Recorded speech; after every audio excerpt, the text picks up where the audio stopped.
श्री स्वामी समर्थ, जय जय स्वामी समर्थ. कशा सर्वजण निश्चित मजेत असाल, असंच मजेत राहा.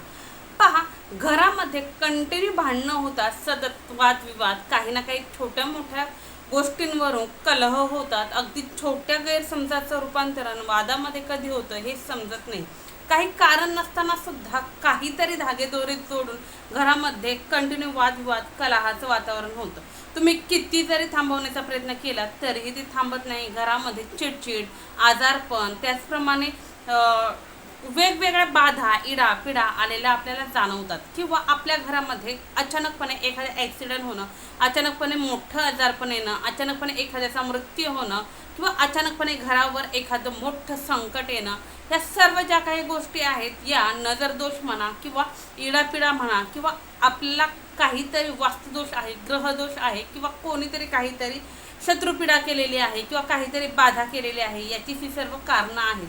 हा बहुतेक वेळा तर असं होतं की बाबा रे, कालपर्यंत खूप छान चालू होतं, अचानकपणे काय झालं माहिती नाही. नवीन घर घेतल्याच्या नंतरच हे सर्व चालू झालं, किंवा नवीन जागा घेतल्याच्या नंतरच चालू झालं, किंवा भाड्याचं घर जरी असेल तरीही एखाद्या रूममध्ये तुम्ही राहायला गेल्याच्या नंतरनं पूर्वीच्या घरामध्ये खूप सुखी समाधानी संसार चालू होता, पण नवीन घरामध्ये वास्तव्य करण्यास गेल्याच्या नंतरनं घरामध्ये कंटिन्यू चिडचिड, वादविवाद, कलह निर्माण व्हायला लागले. घरात समाधानाचं, आनंदाचं वातावरणच नाही.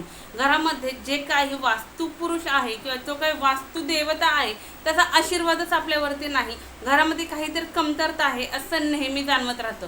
भले तुम्ही कितीही पूजाविधी केलेली असाल त्या घरामध्ये, किंवा रेंटचं घर आहे, मग आपण काही करत नाही, आपण डायरेक्ट तिथे जातो, घर क्लीन वगैरे करतो, राहायला सुरुवात करतो. आपल्याला माहिती नसतं जे कोणी ओनर आहेत त्यांनी घराचं काही वास्तुपूजा म्हणा किंवा कलश पूजन म्हणा किंवा नवग्रह शांती किंवा कोणतीही घरामध्ये एखादी शांती किंवा पूजाविधी वगैरे केली आहे की नाही हे आपल्याला काहीच माहिती नसतं. आपण डायरेक्ट उठतो आणि त्या घरामध्ये राहायला जातो. मग हे जे काही जर केलेलं नसेल तर आपल्याला त्या गोष्टींचा त्रास होतो, आपल्याला त्या पीडा त्रास देतात. आपण रात्री झोपलो तरीही आपल्याला शांततेने, समाधानाने झोप लागत नाही. तर आज या सर्वावरती मी खूप छान असा उपाय तुम्हाला सांगणार आहे. तत्पूर्वी जे कोणी आपल्या चॅनलवरती नवीन असाल, अजून आपल्या चॅनलला सबस्क्राईब केलं नसेल तर आपल्या चॅनलला सबस्क्राईब करा, बेल आयकॉन ऑन करा, जेणेकरून असे छान छान व्हिडिओ तुमच्यापर्यंत येतील आणि तुमच्या जीवनातही सोनं झाल्याशिवाय राहणार नाही. व्हिडिओ स्किप न करता शेवटपर्यंत पहा, म्हणजे निश्चितच संपूर्ण माहिती तुमच्यापर्यंत पोहोचली जाईल. तर पहा, हा जो उपाय आहे हा उपाय तुम्हाला गुरुवारी किंवा शनिवारीच करायचा आहे. उपायासाठी साहित्य काय लागणार आहे तर उपायासाठी तुम्हाला एक चांदीचा वास्तुपुरुष घ्यायचा आहे, किंवा पंचधातू माहिती आहेच तुम्हाला, तर पंचधातूचा एक वास्तुपुरुष बनवून आणायचा आहे. पहा, पंचधातूचा जरी घेतला तरीही चालतो, किंवा चांदीचा जरी घेतला तरी चालतो. चांदीचा जरी घ्यायला गेला तर एकदम छोटासा बनवून घेतला तर 50-100 रुपयामध्ये सहजरित्या मिळतो, आणि पंचधातूचा जरी घेतला तरी तो 50-100 रुपयामध्ये तुम्हाला सहजरित्या मिळून जातो. आणि एक लाल रंगाचा कपडा किंवा लाल रंगाचं जे आपण देवांसाठी वस्त्र वापरतो, हे वस्त्र त्या पूजेच्या साहित्याच्या दुकानातूनच जर आणलं तरी चालेल. येताना अत्तर घेऊन यायचं, गुलाब पाणी घेऊन यायचं, आणि धूप दीप अगरबत्ती सर्व काही मार्केटमधून घेऊन यायचं. भलेही घरी तुमच्या भरपूर असेल तरीही नवीन घेऊन यायचं. खडीसाखर आणायची आणि हे सर्व घरी घेऊन यायचं. घरी घेऊन आल्याच्या नंतर स्वच्छ हातपाय वगैरे धुवायचे. हे सर्व एका तामणामध्ये किंवा एका ताटामध्ये हे ठेवायचं. त्यानंतर स्वच्छ हातपाय वगैरे धुतले की तुमच्या घरातील देवघराच्या समोर बसायचं. देवघराच्या समोर बसलात की धूप दीप अगरबत्ती सर्व लावून घ्यायचं. एका पाटावरती किंवा चौरंगावरती तुम्हाला हे जे काही साहित्य आणलेलं आहे ते निश्चित तुम्ही ठेवलं असणारच एका प्लेटमध्ये. तर काय करायचं, एका मोठा खोलगट प्लेट घ्या किंवा तामण घ्या, त्या तामणामध्ये तो वास्तुपुरुष ठेवायचा. त्यावरती सर्वप्रथम जल अभिषेक करून घ्यायचा. जल अभिषेक करताना ओम भगवते वासुदेवाय नमः हा मंत्र म्हणायचा. ओम भगवते वासुदेवाय नमः म्हणजे भगवान विष्णूंचं आपल्याला स्मरण करायचं आहे.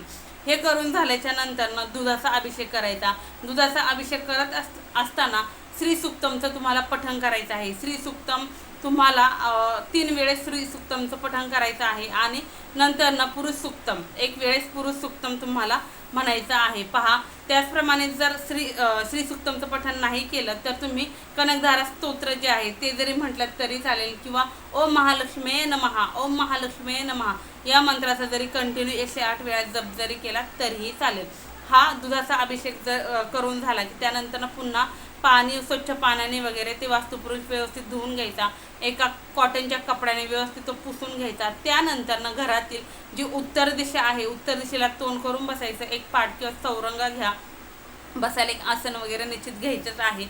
जे आधी घेतलं होतं ते घेतलं तरी चालेल, किंवा आहे तिथेच फक्त उत्तर दिशेला तोंड करून जरी बसलात तरीही चालेल। तर उत्तर दिशेला तोंड करून बसायचं। त्यानंतर पाटावरती जे वस्त्र तुम्ही घेतलेलं आहे वस्त्र अंथरायचं, त्या वस्त्रावरती थोडंसं गुलाबजल शिंपडायचं, जे अत्तर आणले आहे ते अत्तर थोडीशी शिंपडायची। त्यानंतर जो वास्तुपुरुष तुम्ही घेतलेला आहे त्या वास्तुपुरुषाला अत्तर लावून घ्यायचं, धूपदीप अगरबत्ती ओवाळून घ्यायची, अष्टगंध असेल तर तो लावून घ्यायचा, किंवा तुमच्याकडं हळदी कुंकुम असेल तर ते लावा, किंवा तुमच्याकडे चंदन वगैरे असेल तर ते जरी लावलं तुम्ही तरीही चालेल। नंतर थोडेसे अक्षता व्हायचे आणि एखादं फूल अर्पण करायचं।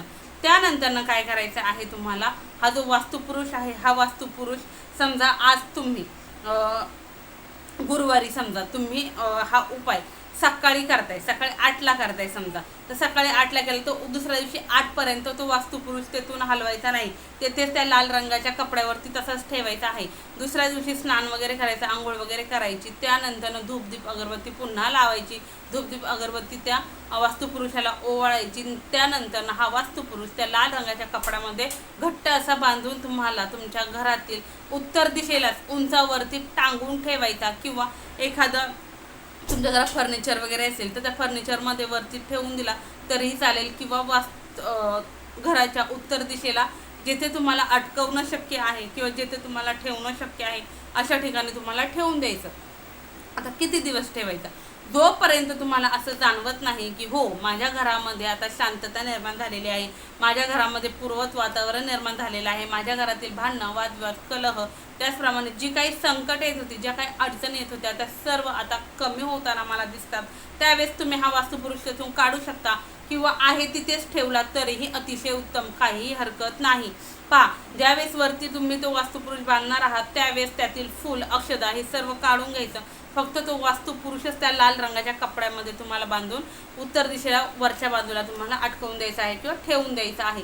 रोज ज्यावेळेस तुम्ही धूपदीप अगरबत्ती करता त्यावेळेस त्या वास्तुपुरुषाला सुद्धा धूपदीप अगरबत्ती ओवाळायची आहे। त्यानंतर जी खडीसाखर आणलेली आहे खडीसाखरेचा प्रसाद सुद्धा तुम्हाला वास्तुपुरुषाला दाखवायचा आहे, किंवा तुम्हाला जो प्रसाद गोडाचा करणं शक्य आहे तो जरी दाखवला तरीही चालतो। पहा, हा उपाय केल्याच्या नंतर तुम्हाला अगदी काही तासांमध्ये खूप छान असे बदल होताना दिसतील, तुमच्या घरामध्ये शांततेचं आनंदाचं वातावरण पुन्हा पूर्ववत होताना दिसेल।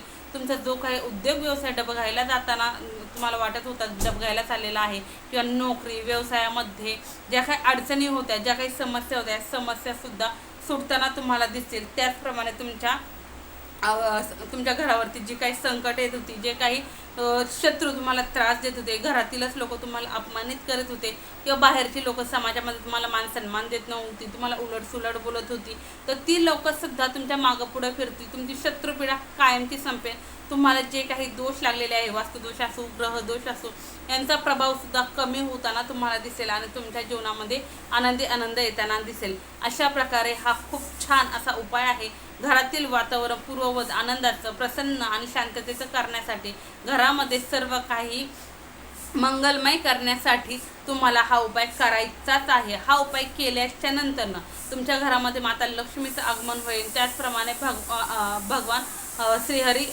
विष्णूंची कृपा तुमच्यावरती राहील, अन्नपूर्णा माता तुमच्यावरती प्रसन्न होईल, आणि हे सर्व ज्या घरामध्ये होतं त्या घरामध्ये कधीच कशाची कमतरता भासत नाही। परंतु ज्या घरावरती वास्तुपुरुषाचं नजर असते, किंवा काहीतरी कोप झालेला असतो, किंवा वास्तुपुरुषाची सेवाच होत नसते, तर त्या घरावरती नेहमी संकट येत राहतात, त्या घराकडे नेहमी त्या घराकडे नेहमी वाईट संकट, वाईट दोष, वाईट पीडा, त्या सर्व काही बाधा त्या घरावरती येत असतात। आणि ज्याच्या घरामध्ये हे सर्व काही केलं जातं, पूजाविधी केले जातात, त्याच्या घरामध्ये कधीच कशाची कमतरता पडत नाही, त्याच्या घरामध्ये नेहमी सर्व काही मंगलमय राहतं। याची सांगितलेली सर्व माहिती तुम्हाला समजली असेल। अगदी साधा सोपा उपाय आहे, निश्चित हा उपाय करा आणि कसा अनुभव येतो हे कमेंट्समध्ये सांगायला विसरू नका। खूप छान, खूप प्रभावी उपाय आहे. अवश्य करा. मनामध्ये पॉझिटिव्हिटी ठेवून करा, संयम ठेवून करा. निश्चित त्याची अनुभूती तुम्हाला आल्याशिवाय राहणार नाही. निश्चित सांगितलेली सर्व माहिती तुम्हाला समजली असेल. व्हिडिओ कसा वाटला हे कमेंट्समध्ये सांगायला विसरू नका. तसेच कमेंट्समध्ये श्री स्वामी समर्थ, जय जय स्वामी समर्थ हे लिहिलाही विसरू नका. झालेली सेवा स्वामींचरणी रुजू. श्री स्वामी समर्थ, जय जय स्वामी समर्थ, श्री स्वामी समर्थ महाराज की जय.